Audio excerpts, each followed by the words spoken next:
So just to summarize, what do these experiments suggest?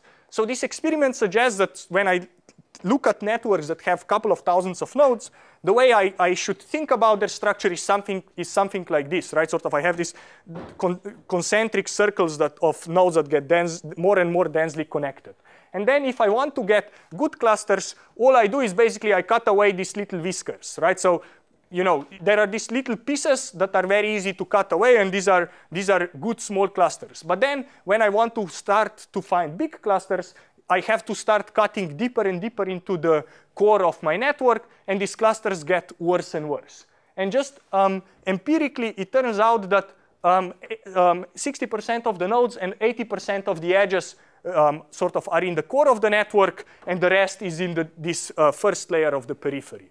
And this also sort of explains many experiments where people take a large network, do the clustering, and then they find one big cluster that is about half of the size of the network, and they call this cluster miscellaneous, and then they find all the other small, and then they interpret all the small clusters, right? So basically, they find the core, and then they find all the little small pieces, okay?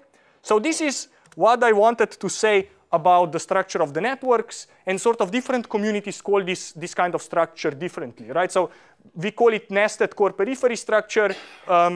Computer networks community call it jellyfish structure. Mathematicians call it the octopus structure.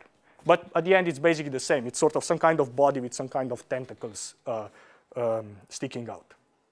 So with this, I hope I convinced you or showed you, demonstrated that networks have this kind of structure. So what I want to do now for the next 20 minutes is to focus